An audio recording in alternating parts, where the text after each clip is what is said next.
যমুনার ভয়াবহ ভাঙনের কবলে পড়েছে পাবনার বেড়া উপজেলার বেশ কয়েকটি গ্রাম। বিলীন হয়েছে অর্ধশতাধিক ঘরবাড়ি, ফসলি জমি। হুমকির মুখে বিদ্যুতের সাবস্টেশন, শিক্ষা প্রতিষ্ঠান, কবরস্থান ও মসজিদ। স্থায়ীভাবে নদীতে শীতে শাসন করা না গেলে জনদুর্ভোগ বাড়ার শঙ্কা স্থানীয়দের। যমুনার পানি বৃদ্ধি পাওয়ায় পাবনার বেড়া উপজেলার লেউলাইপাড়া, কল্যাণপুর সহ নদী তীরবর্তী বেশ কয়েকটি গ্রামে হঠাৎ করেই দেখা দিয়েছে ভাঙন। কল্যাণপুর গ্রামের বাসিন্দা ষাটোর্ধ্ব আব্দুল বাতেন। এ পর্যন্ত ৬ থেকে ৭ বার সবকিছু নদীগর্ভে বিলীন হয়ে প্রায় নিঃস্ব তিনি। নদী ভাঙন রক্ষায় কার্যকর পদক্ষেপের দাবি তার। শহীদুল বলেন, জন্মস্থান তো এই চরে, কিন্তু এখন এই বস্তা ফেলে লেভেলিং করে একটু পাকাপোক্ত করে দিলে পরে তাহলে দীর্ঘস্থায়ী হয়।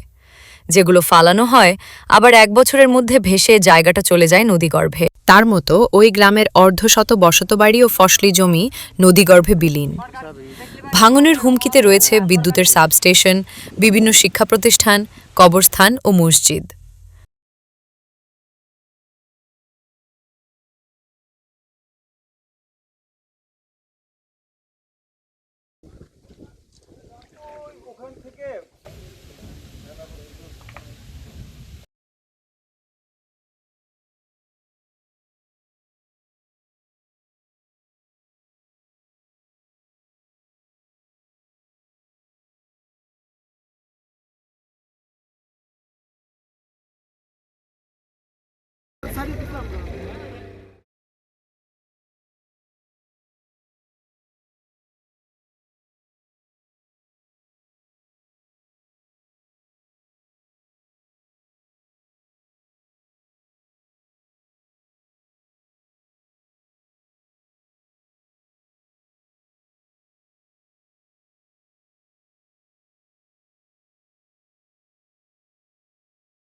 আমাদের ভাঙন কবলিত এলাকাগুলো চিহ্নিত করে আমাদের এমপি মহোদয় একটা ডিও লেটার দিয়েছেন, মাননীয় প্রতিমন্ত্রী মন্ত্রী মহোদয় বরাবর।